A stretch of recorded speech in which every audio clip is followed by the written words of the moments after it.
Quand tu cherches à prendre de la masse, les compléments alimentaires sont absolument indispensables. Ce que je viens de dire, c'est n'importe quoi et c'est complètement bullshit. Tout le monde essaie de te faire croire que pour progresser en termes de performance et surtout pour atteindre tes objectifs en termes de prise de masse, tu dois obligatoirement passer par la case des compléments alimentaires. Eh bien, dans cette vidéo, je vais t'expliquer exactement le contraire. Tu verras qu'on peut développer sa masse sèche sans prendre de gras, tout ça de manière saine et en se basant uniquement sur une alimentation naturelle. En plus, tu feras de grosses économies.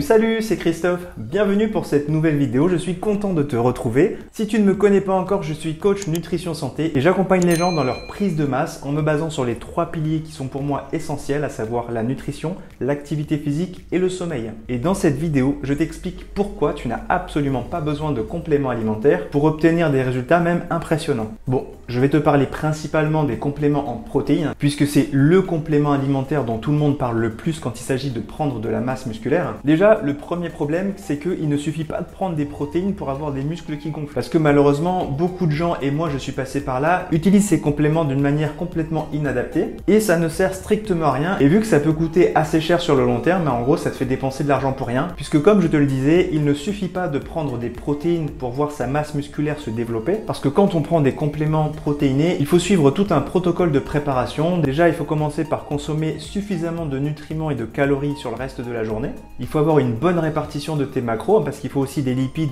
et des glucides pour développer sa masse musculaire efficacement. Et surtout, le plus important, c'est qu'il faut faire des exercices de résistance musculaire en alternant intelligemment les phases actives et les phases de récupération. Et puis, si on t'a fait croire que tu devais absolument prendre ces compléments alimentaires, ce n'est pas pour rien, puisque le marché des compléments alimentaires est extrêmement lucratif. Il génère des milliards de bénéfices chaque année à travers le monde. Et puis, les fabricants ont développé une offre qui est tellement énorme qu'on s'y perd complètement parce qu'on ne sait même plus ce qu'il faut acheter. Il y a les pré-workouts, c'est ce qu'on appelle la whey, l'isola de whey, les gainers, les boosters d'entraînement, la caséine, la créatine, les BCAA. Après, tu as les compléments post-workout, sans oublier tous les comprimés multivitaminiques, les mélanges de récupération, les comprimés d'antioxydants dont font partie les gélules d'oméga 3 et de zinc. Bref, et forcément, quand on se dit que toutes ces choses existent, c'est que ça doit forcément être utile pour quelqu'un. Alors, attention, je suis pas en train de te dire que ça sert à rien. Des études ont montré que ces compléments alimentaires peuvent avoir un impact, mais tu n'en as absolument pas besoin. Puisque si tu as par ailleurs une alimentation parfaitement équilibrée et qui couvre l'intégralité de tes besoins, ce qui n'est pas si compliqué que ça à atteindre quand tu fais les choses intelligemment, et bien donc cette alimentation naturelle peut très bien t'apporter tous les macronutriments dont tu as besoin, les micronutriments, c'est-à-dire les vitamines, les minéraux et les oligo-éléments. Et tu peux très bien avoir ce qu'on appelle les doses physiologiques, c'est-à-dire les doses dont ton corps a besoin pour fonctionner normalement au quotidien. Et justement, j'aimerais insister sur ces doses physiologiques parce que le problème de certains compléments alimentaires, surtout les capsules multivitaminées, apportent souvent des quantités énormes de ces vitamines. Des fois, dans un seul comprimé, tu as 200, 300, voire 500% des apports journaliers recommandés. Et ça, du coup, si tu le prends tous les jours sur le long terme, ça peut poser quelques problèmes. Tu risques ce qu'on appelle une hypervitaminose et ça peut t'apporter des gros problèmes de santé sur le long terme. Je ne vais pas rentrer dans le détail dans cette vidéo parce que ce sujet mériterait une vidéo à part entière. Tout ça pour te dire que si tu choisis des aliments de bonne qualité, c'est-à-dire bruts et non transformés, eh bien ton corps aura tout ce dont il a besoin. Surtout que ces aliments, en général, conservent toute la matrice nutritionnelle, c'est-à-dire qu'ils ne sont pas extrudés, dénaturés, détériorés par des procédés industriels de transformation. Et ça, malheureusement, aujourd'hui, on ne fait plus assez attention à ça, sachant que notre corps a été programmé pour extirper lui-même les nutriments de la matrice naturelle des aliments. Il n'est pas prévu pour avoir cette avalanche de nutriments directement déversés dans la circulation sanguine et parfois ça cause des petits soucis parce qu'il y en a trop, tout simplement. À ce sujet, il y a une étude qui est sortie en 2017 dans le Journal of the International Society of Sports Nutrition et la conclusion c'était que la prise de compléments alimentaires n'avait pas amélioré significativement la croissance musculaire chez les hommes qui s'entraînaient régulièrement comparé à ceux qui ne prenaient pas de compléments alimentaires. D'ailleurs, je peux te citer l'exemple de Adam Frater. Je t'affiche actuellement une photo de son corps. Et donc Adam Frater, c'est un coach et formateur et lui, il ne se nourrit exclusivement que de produits naturels, c'est-à-dire qu'il ne prend absolument pas de compléments alimentaires. En tout cas, c'est ce qu'il met en avant sur ses réseaux sociaux et dans ses formations. Et s'il ne ment pas, on voit quand même que les résultats sont assez impressionnants, qu'il a une très belle musculature. Et tout ça sans prendre aucun complément alimentaire. Mais surtout, le gros problème avec les compléments alimentaires, et c'est là où je veux vraiment insister, c'est que ce marché est tellement lucratif qu'on trouve des marques qui sont malheureusement un peu moins scrupuleuses que d'autres. Et dans beaucoup de produits, on trouve des niveaux élevés de métaux lourds, tels que le plomb, le cadmium ou le mercure. qui peuvent être extrêmement nocifs pour le corps. Et malheureusement, il y a certaines autres études qui ont montré que la prise de compléments alimentaires en grande quantité augmentait le risque de maladies cardiaques, de cancer et d'autres maladies chroniques. Donc encore une fois, c'est les quantités et les dosages qui sont problématiques. Donc sans réel suivi médical où on mesurait grâce à des prises de sang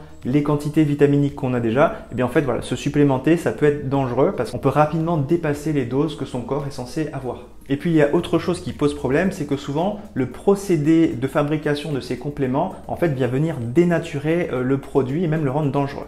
Je prends l'exemple des oméga 3 que beaucoup d'athlètes utilisent en complément alimentaire sous forme de gélules. Et bien en fait, voilà, les oméga 3, tu le sais, j'en parle assez régulièrement sur ma chaîne, sont extrêmement importants pour la santé, sont de très très bons acides gras et comme notre alimentation est en déficit, donc c'est très intéressant d'augmenter son apport en oméga 3. Le problème, c'est que les oméga 3, on les trouve principalement dans les aliments comme les poissons gras ou certains oléagineux comme les noix. Et là, donc à l'état naturel, ces oméga 3 sont protégés dans la matrice de l'aliment duquel il provient et donc tout se passe très bien, le corps sait très bien l'utiliser. Le problème, c'est que souvent les gélules d'oméga 3 sont obtenues en récupérant des huiles de poisson par des procédés industriels qui vont déjà malheureusement venir chauffer ces huiles de poisson. Donc, il se trouve que les oméga 3 sont très sensibles à la chaleur, donc en fait ils vont venir s'oxyder assez rapidement. Et le problème, c'est que les oméga 3 oxydés, ils deviennent toxiques pour le corps et ils vont augmenter le niveau d'inflammation du corps, ce qui est tout l'inverse de ce qu'on attend des oméga 3 qui sont censés être normalement anti-inflammatoires. Alors je ne jette pas la pierre à tous les fabricants, il y a certains fabricants qui font des produits d'excellente qualité.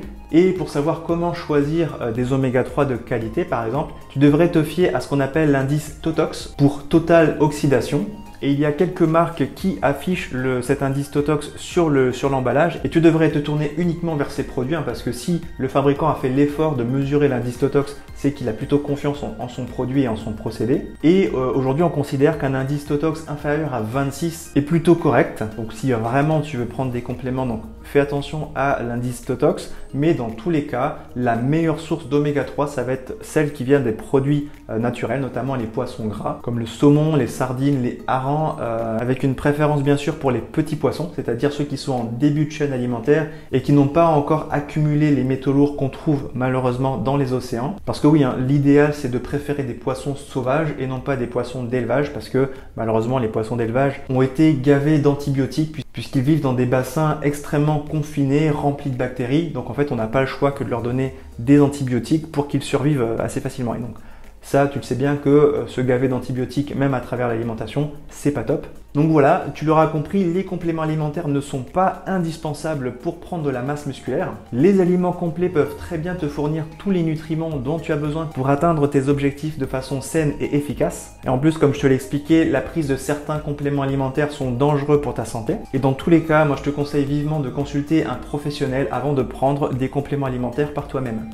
Si tu as des questions sur ce sujet, n'hésite pas à me les poser directement en commentaire, je serai ravi de les lire et d'y répondre. Merci d'avoir regardé cette vidéo, je te donne rendez-vous la semaine prochaine pour une nouvelle vidéo. D'ici là, comme toujours, prends soin de toi, ciao ciao.